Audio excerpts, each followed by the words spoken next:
Good morning. Good morning. Good morning, sunshine. I'm early. I'm also trying to figure out how to do all of this. Okay. Okay. All right. We need. Okay. I think I'm good. Good morning, sunshines. I hope everybody can hear me. I'm early. I got my day started earlier than I actually anticipated. So I wanted to get this out of the way before I get moving today. Hey Nola girl. Good morning, sunshine. How are you? Hey boo hey.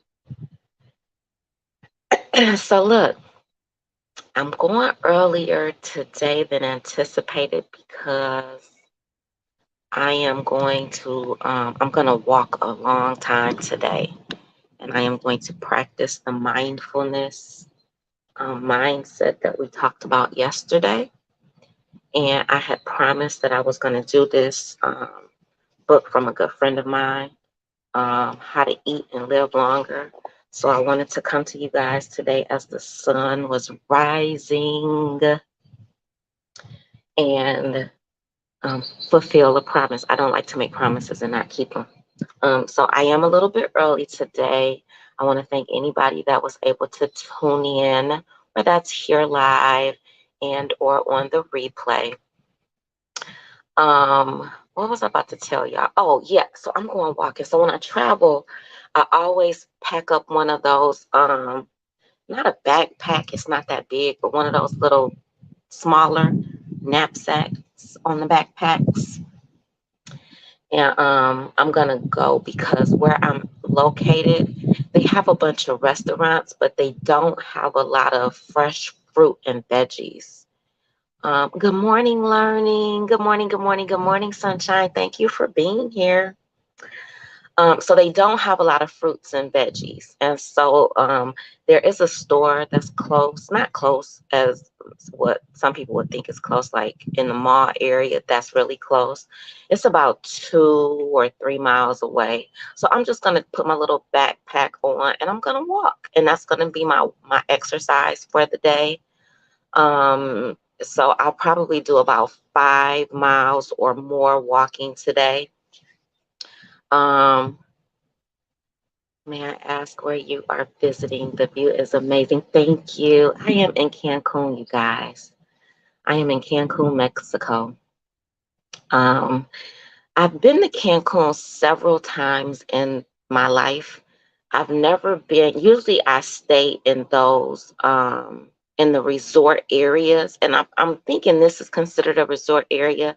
But when you land at the airport, as soon as you exit out of the airport, there are really there's a lot of on that strip coming out of the airport, there's a lot of resorts, those all-inclusive resorts. They're tucked away to the right and to the left. Where I'm at now, it is a more I'm on a marina. And this area, I've never been to this area. There's a lot of I'll show you guys around and I'll tell you about it before I get into the book. Okay, wait. Nola says here, but I might not make it through the whole video.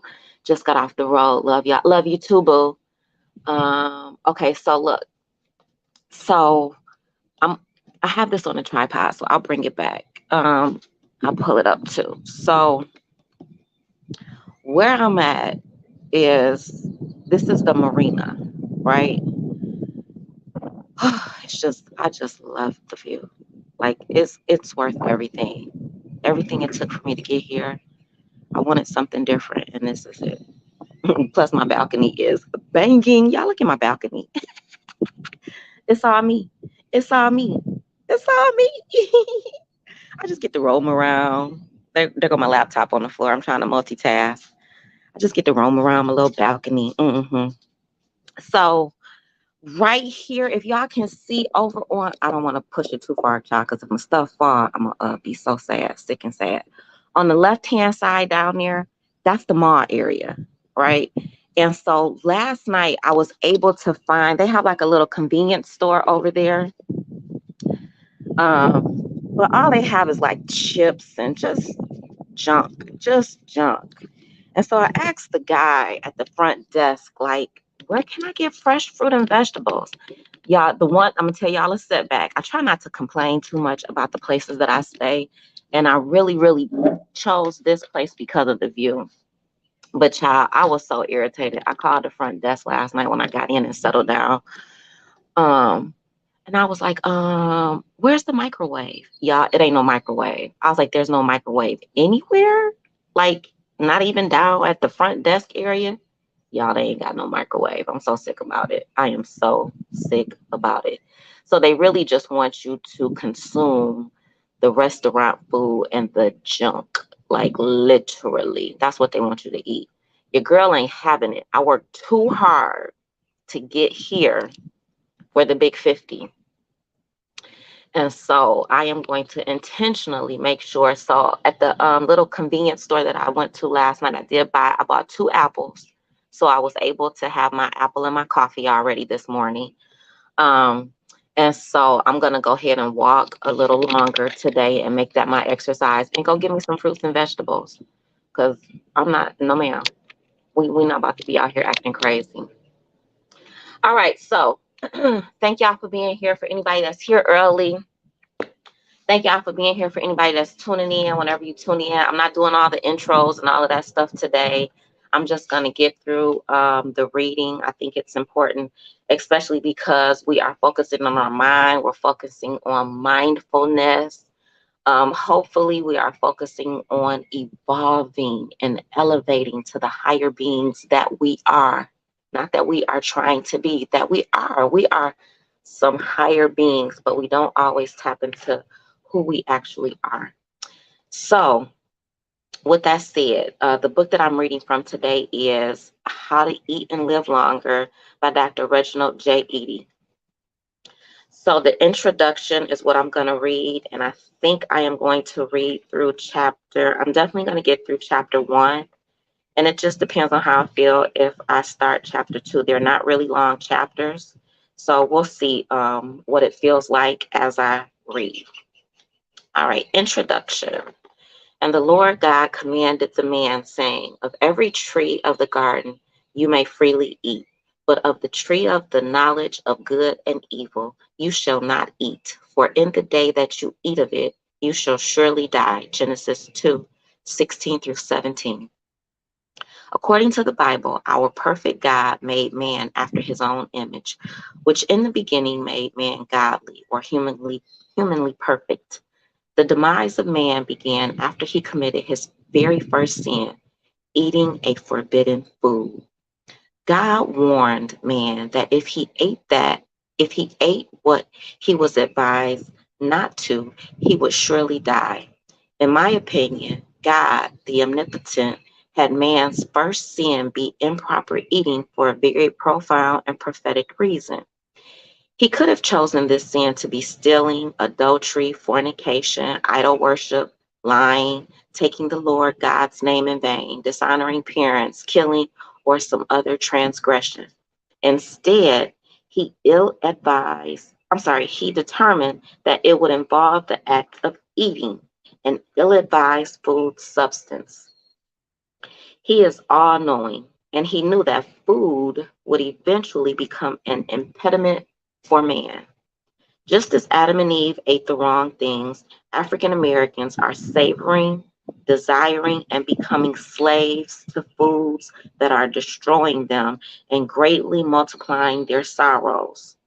Today, it is as if America has become the Garden of Eden for African Americans, and the forbidden fruit from the tree of knowledge of good and evil has become our post-slavery cuisine.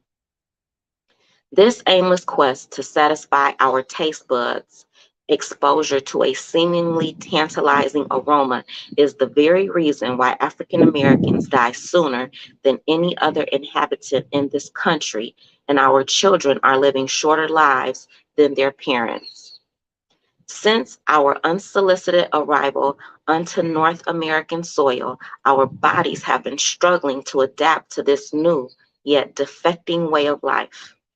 Some of our interactions with these surroundings have presented a mental and physical challenge that influences our genes in such a manner that our organ systems began to malfunction.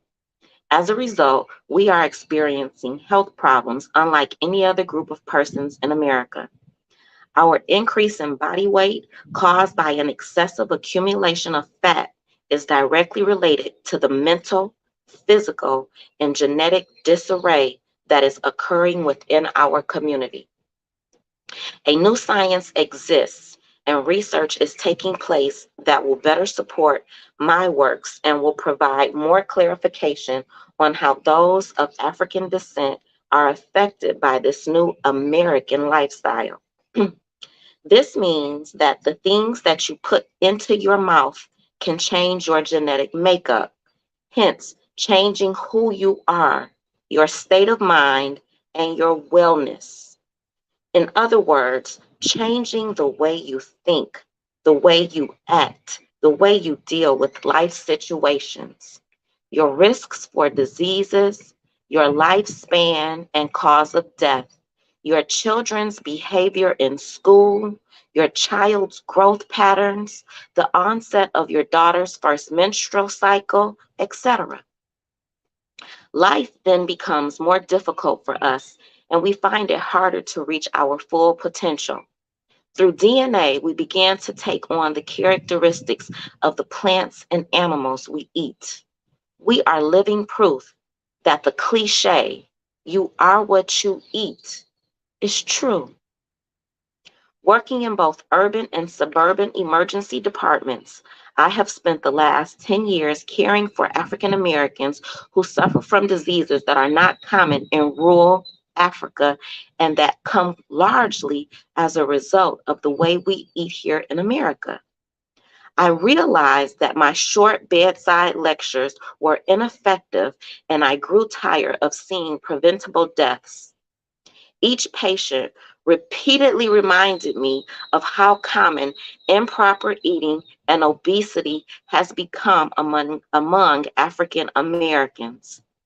It has become the norm for our grandmothers to be a big mama, for our fathers to have a beer belly, for our children to be chubby, and for our daughters to develop early. No one is reminding us that these are all signs of unhealthiness and signals of disease and of early death. Not many concern themselves enough to teach us how what we eat shortens our lifespan or what we should be eating to live longer. I first thought to use the church as a means of bringing this to the forefront, since the church is the one establishment that throughout the years has been a constant source of strength and guidance for African Americans. I quickly pulled the plug on that thought after bearing in mind that many deacons, choir members, church mothers, ushers, and pastors were at least overweight, if not morbidly obese. Proper eating and living a long and prosperous life while doing the will of God couldn't be high on the church's agenda. This isn't just being taught within the church, and I didn't want to stir up the pot. It is very typical for our churches to provide a Sunday morning spiritual meal for our souls from the pulpit and then fill our stomachs with deadly foods immediately following the morning worship service. Child, listen. Mm, mm, mm. A typical fundraiser for a church guild would be the selling of dinners after the morning service. The dinners would consist of the very foods that contribute to our sickness and death. For example, fatty and salty pork, foods high in sugar, fried foods full of saturated and trans fats, dairy products, etc. I am yet to learn of obese prophets in the Bible, Quran, or the Torah. As a Christian, I asked myself, what would Jesus do? What did Jesus eat? What were we to learn from his acts and teachings of eating and fasting? Wasn't God interested in the whole Could you really do God's will effectively while suffering from debilitating illnesses? At work, school, and in public settings, we seem to have a troubled nature. This nature is an unnatural condition for God's people. African Americans look angry, dissatisfied, uninterested, and not focused. On the other hand, when at cookouts, potlucks, restaurants, or other food endowed places, the woes of life seem to be forgotten. I noticed how food instantaneously changes our demeanor and child, listen, don't talk about my happy dance when I'm hungry and I get food, child. I noticed how food instantaneously changes our demeanor and how suddenly everyone appears happy, as if the food was a drug satisfying the addict's fix. Babies become playful, children well behaved, and parents joyous and cheerful. The poet KRS-One once claimed that beef, instead of crack cocaine, was the number one drug on the streets of inner city America, and I believe there is a great amount of truth to his writings. To prove his point, he asked his supporters to stop eating beef. I assume he understood how beef and the many chemicals within it affects our genes, makes us gain weight, and causes us to display addictive characteristics. Next, I thought about using the school system as a means of communicating to the masses, but that thought was also short lived. Many teachers, counselors, assistant principals, and principals of African descent also have a problem with their weight. As role models, they have to accept some of the responsibility for the new statistics relating to our problem with childhood obesity. Healthy living, nutrition, and exercise must be considered to be just as important as reading, writing, and arithmetic. Y'all, that's why I am creating this space on my channel. Oh, I haven't read this book in years, but it's inside of me. So I'm still reading the introduction. I haven't finished it, but I saw comments, so I want to get into the comments real quickly. Learning says, I have a sugar addiction, working on cutting sugar out of my diet. I'm not going to say that I don't eat sugar, but I don't have sugar in my home. I don't put it in my coffee or tea. I use honey and I use stevia. Stevia is my main source of sweetening, and I put honey in my tea when I drink tea, and I drink tea every day. When I'm traveling, like now, I'm not using honey, but I do have stevia that I packed with me. I packed also I eat almonds, raw almonds with dried low sugar craisins because they put a bunch of sugar in our dried fruits. So I get the low sugar craisins, and I also use the dried blueberries as part of my like trail mix. So I brought a bunch of that with me so I wouldn't be tempted to get chips and stuff. And like I said, as soon as I get off of here, I'm going to start my morning with about a 5-mile walk, you guys, and I'm going to go pick up some fruit. There's no, I'm cutting out excuses. Am I still going to, like, I had 2 drinks yesterday. I might not have a drink today, but I'm going to walk out. I'm going to work out. I'm going to enjoy the rest of my day. I got some activities that I'm going to do for the rest of my day, but there are no excuses. And I am not going to let my 50-year-old self revert back to what has happened to me every decade that I lose weight since I was 20 years old. I am not putting this weight back on. I refuse. I just refuse. I see the cycle and it's terrible. Learning says, oh wait, we need foods. We need to try different foods, exercise more, travel more, try things outside of our comfort zone. Absolutely. Healthy eating is expensive, but you know what's more expensive? Going to the doctor, having surgery, taking a bunch of medications. There's a balance. You're gonna pay the money. I promise you. If you don't pay it for your food, you're gonna pay for it with your health. You're gonna pay for it with taking a bunch of medications. You are going to pay the money in some way, shape, or form. There is a cost associated with every single decision that we make about what we put inside of our bodies. Girl, listen, learning child. I be that little happy dance. Baby, I be so happy. And what I am, my new mindset now as I move to this other side, what I call the other side of life, I get to enjoy everything. It's just like literally. I used to say moderation, moderation. No, it literally is moderation. And you have to walk away. I had Doritos yesterday before I got on the plane. I just didn't eat the whole bag. And when I was done with I had 2 servings of Doritos. Two. Those 2 servings of Doritos were a little under 300 calories. I put that information in my app, and I'm just responsible for what I consume. Every day, I come in under the calories that I allot myself for the day. And if I can do that successfully and hold myself accountable, I will be able to maintain. This is a new thing too, y'all. I call our bodies that we live in, they really are avatars. We are an avatar. We are a being that is an avatar, and we get to choose our avatar every day. Be mindful of what you want your avatar to look like. Is weight everything? Nah, y'all. Like, I don't discriminate. I am a girl who lives and goes through these different avatars. I've been overweight.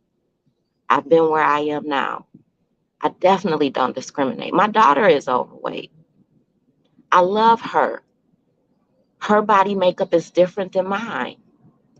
But we can still be mindful of the things that we put inside of this avatar that we are given to live life. And we have to take care of it because we only get one go around that we can remember. If you believe in reincarnation. All right, so I'm still reading from the introduction. According to a 2006 CBC News article, morbid obesity in toddlers linked to lower IQ. Allowing our offspring to become obese may interfere with their ability to progress, and cope with life.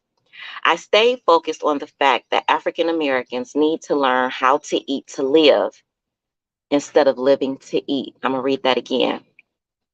I stayed focused on the fact that African Americans need to learn how to eat to live instead of living to eat. This way, we can live longer, healthier, and more progressive lives, just as our God intended us to do. I remembered a book that I read when I attended South Carolina State University years ago. It was authored by the Honorable Elijah Muhammad and was entitled How to Eat to Live. This was a very popular book in the 1960s. For its time, it was an easy read and an excellent guide for African Americans on proper eating. It did, however, lack scientific support and is difficult to apply today since we now know much more about metabolic function and because science and food have changed greatly since then.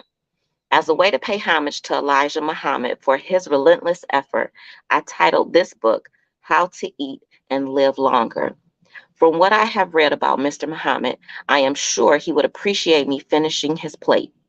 After all, truth and knowledge should be our only smorgasbord. Thank you, Mr. Muhammad.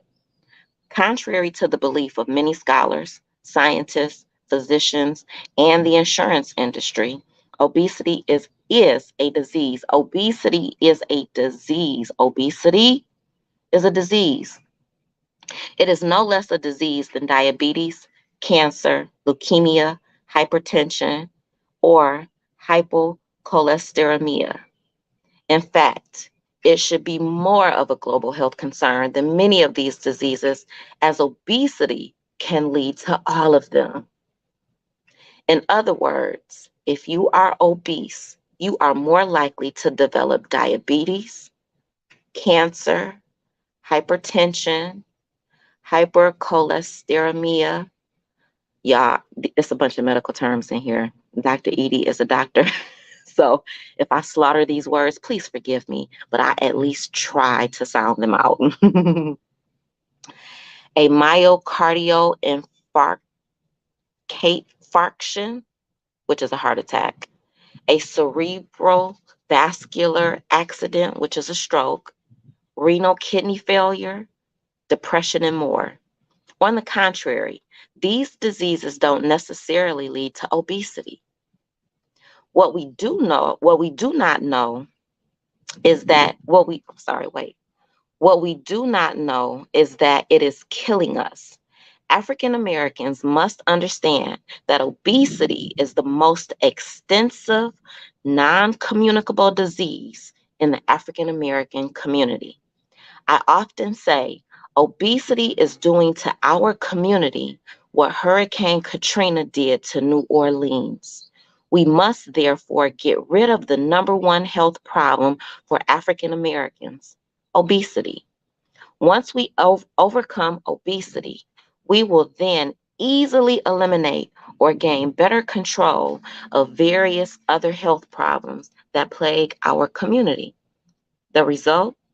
A life of peace, good health, and longevity. In order to do so, we must first change the way we think. We must be willing to undo what we have been doing for many years.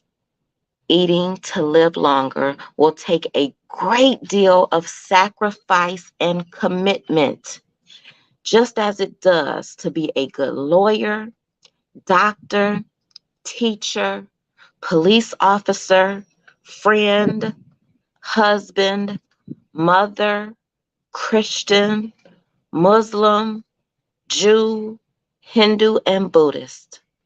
Just as the Food and Drug Administration and most religious groups have guidelines for eating, we must develop guidelines that are specific to our culture. As an African American descendant now living in America, and genes. These guidelines must be appropriate for our environment and conducive to a healthy lifestyle. I can't stress to you enough that we are literally dying as a result of how we are eating. We are making poor choices in selecting our foods, and it is having a long term detrimental effect on our health and well being.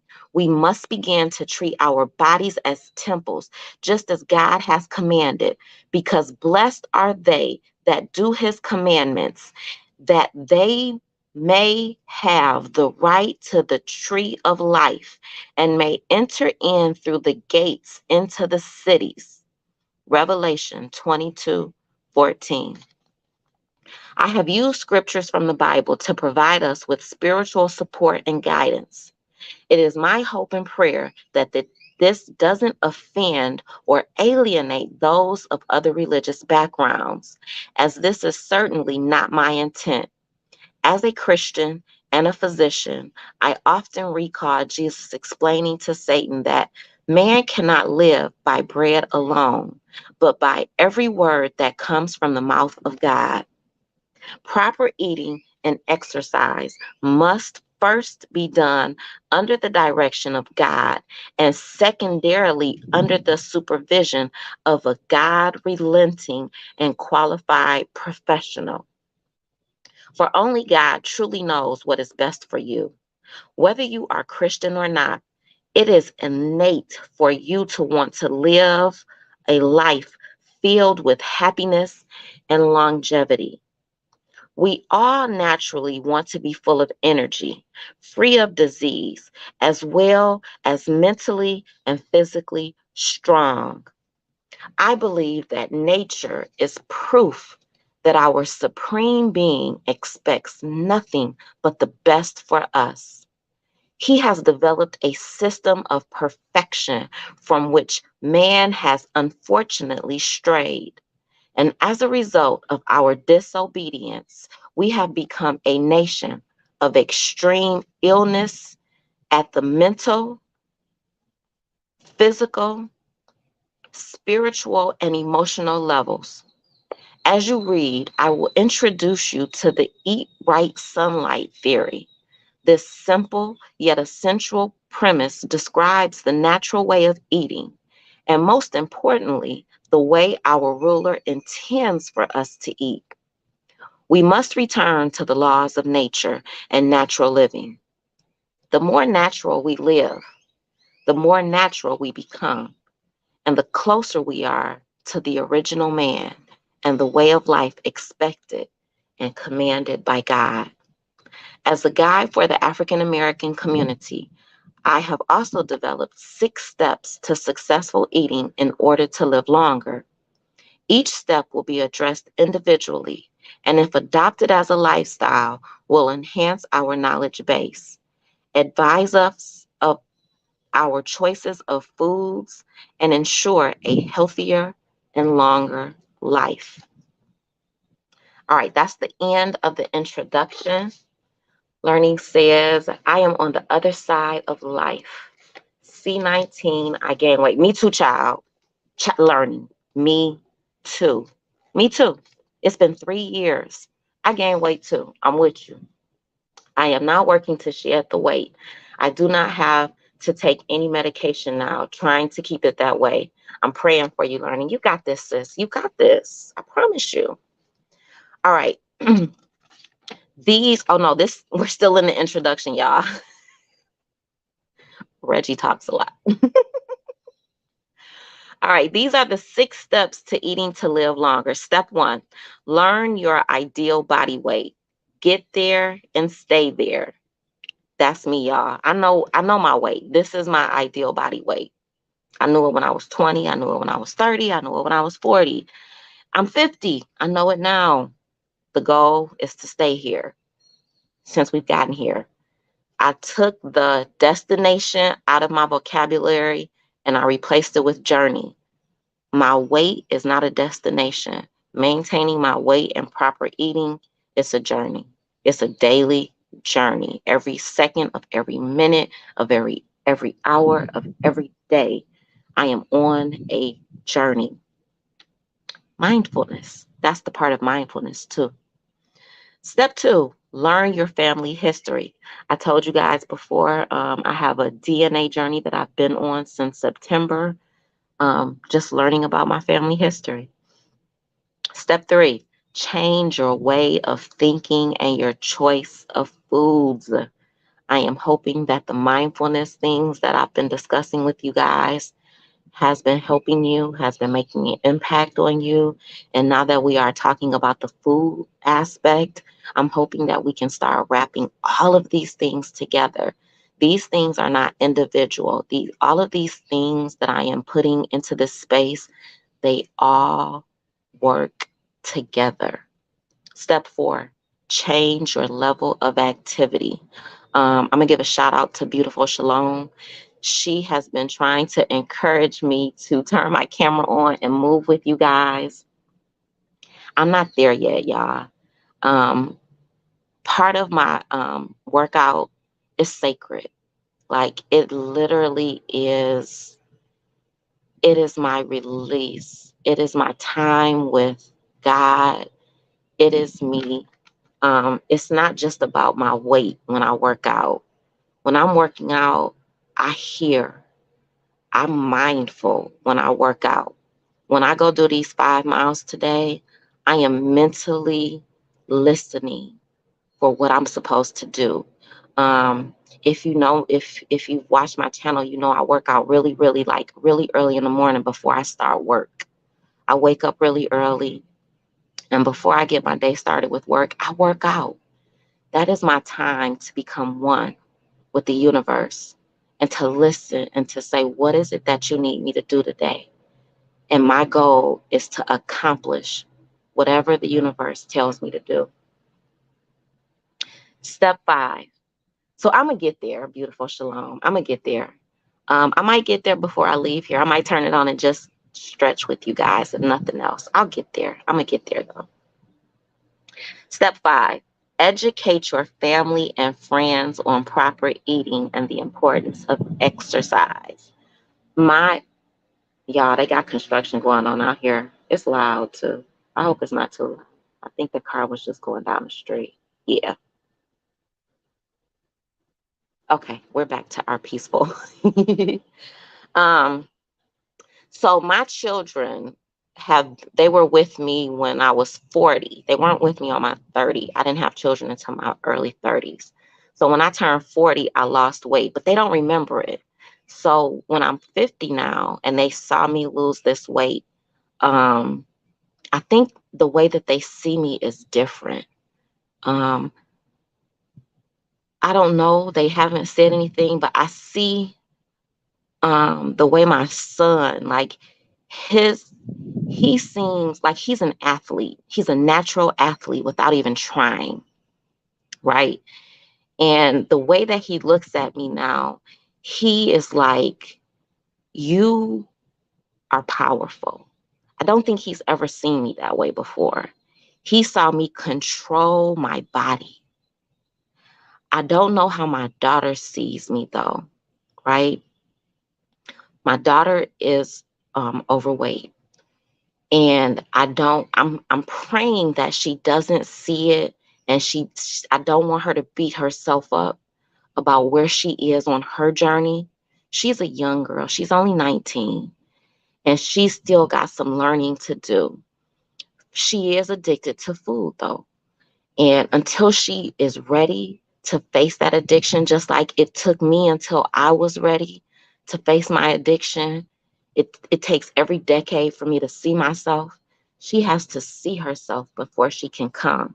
But I am educating my family. And now that I'm focused on this YouTube space, I'm educating you guys.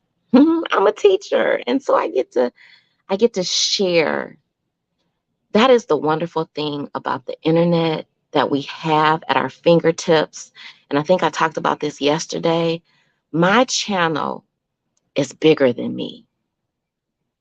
My channel, even if just one person is able to elevate, right? Elevate themselves, I will feel that my time here was worth it. I did what I was supposed to do. But I am aware that because this lives forever, this is going to live forever. And I am going to be able to help other people, more people, whether it's today or tomorrow or 5 or the next decade.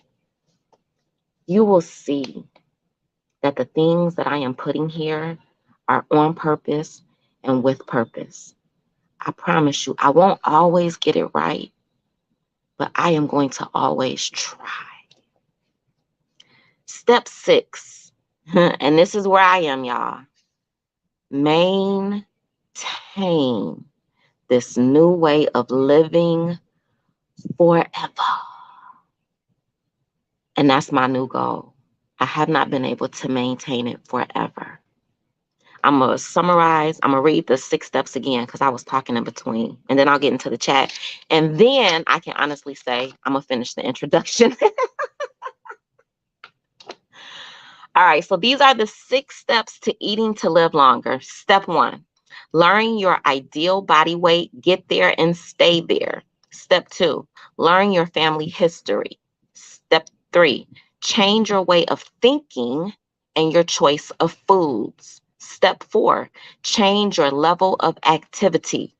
Step 5, educate your family and friends on proper eating and the importance of exercise. Step 6, maintain this new way of living forever. I'm at step 6, y'all. I'm at step 6. All right, y'all. Okay, Learning says, I saw Dr. Eadie's book on Kindle. As a member, it's free. I downloaded. Oh, it's a really good book. Good, good, good. I'm educating. I'm doing my job. Yay. That's all I want to do, y'all. This is my job, even though this is a free, you know what I'm saying? I'm working for the free on YouTube. I saw some of your dance videos. It seemed like you got, listen, I love dance is my first love and my greatest heartbreak. My divorce didn't break my heart as much as dance did, Learning. That's why it's difficult for me to turn my camera around and dance with y'all sometimes. But I love, like when I tell you love, I love it. I was created to move. Um, oh yeah, she can absolutely lose it. I'm not worried about her. She is a mini me. I understand her food addiction. I get it. That's why I don't shame her. I support her. I love that is my when I tell you that is my girl, that is my home girl. And her name is Spirit. I named my baby Spirit. She is so special. I knew she was going to be something. And she is my quiet storm. She is all of the thoughtful that I am not. She is all like she is just a blessing. That is my girl. That is my baby. Ooh. Ernie says, my daughter picked up weight. I don't want weight to be an issue. That is one of the reasons I forced myself to get up earlier. Yep. To walk the dog before work. Yep. And she'll see it. Like she's 13. She'll see it. She'll see you. Whether she sees it and she will absorb it, right? You don't have to say anything. She sees you. They see everything we do. They see it. And so my children, whether they remember or not, between that 30 and 40, and now the 40 to 50, they saw me eating unhealthy. They saw me gaining the weight. Even though between 30 to 40 is when I was having them, child. I ate so good when I was pregnant, y'all. That's a whole nother story. We ain't gonna talk about that pregnancy weight, child. Learning said, please do a beginner learn to dance. You have so much energy and joy. So I'm gonna do something. And if I say this learning, I have you know how I am. I try to fulfill, not try, because you can't try, you have to do. I promise. I will do something. I promise. I won't say when though. But I will promise it will be before the end of the summer. I just got to find a space. I can't do it in my house. My workout area in my house is really tiny. I got 3 machines in there, and then the space that I use to do my weights, it's not big enough for me to set up a camera and actually like move the way I need to move. So I'll figure something out. I got a couple of my former dance students that have dance studios, and they'll let me borrow their space. So we'll see. I promise, though. I promise. All right, y'all. Dr. Eadie is long-winded, so let's finish his. We're still on the introduction. I might not even start chapter 1. We'll see, because I gotta the sun is rising. It's gonna get hot here. I gotta get moving on my 5 miles. All right, so we're still finishing the introduction. The Lord said to Noah, go into the boat with your whole family. I have found that you are the only one in the entire world who does what is right. Take with you 7 pairs of each kind of clean animal, but only 1 pair of each kind of unclean animal. Genesis 7, 1 and 2. Then the Lord said to Noah, go into the ark with all your household, for you alone have I found righteous before me in this generation. Of every clean animal, you shall take 7 pairs, males and their mates, and of every animal that is not clean, 2, a male and its mate. Genesis 7, 1 and 2. And he's saying, it's the Torah as well, JPS Torah. The plan outlined in this book is not made only for you to read, but for you to study, discuss, live, and triumph with. It is meant for you to begin a new walk up a path of discipline, cleanliness, greatness, excellence, success, spirituality, and wholesomeness. The first step is to realize who you are, whose you are, and that you are what you eat. Genetically, you are very similar to the original man who was created by the originator and given the original diet. Our Torah and Bible teach us that certain foods were considered forbidden to eat, clean and unclean, before Noah, Abraham, Judaism, Christianity, and Islam even existed. Just like Adam and Eve, you have been swindled into eating a food that will lead you down the path of unrighteousness, sickness, and untimely death. With the completion of this book, I now have a tool to deliver this message of healthy living to my patients, churches, schools, and the African American community at large. I can think of no better way to conclude this introduction than with a quote from Albert Schweitzer, a Nobel Prize winning physician who was a pioneer in the study of the wellness of Africans, primitive man, and how their diet affected their well being. He was a missionary who quickly realized the importance of the genetically oldest human's diet and how this modern day westernized cuisine is killing us. On my arrival in Gabon, Africa in 1913, I was astonished to encounter no cases of cancer. I saw none among the natives 200 miles from the coast. I cannot, of course, say positively that there was no cancer at all. But like other frontier doctors, I can only say that if any cases existed, they must have been quite rare. This absence of cancer seemed to be due to the difference in nutrition of the natives compared to the Europeans. This concept of unclean food leading to disease has been around since the beginning of time, and we seem to stay steadfast at not doing what's best for us.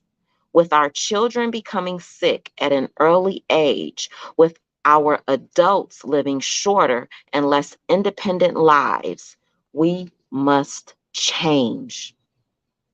I therefore humbly present this book to those willing to accept my writings based on my research and experiences as a physician.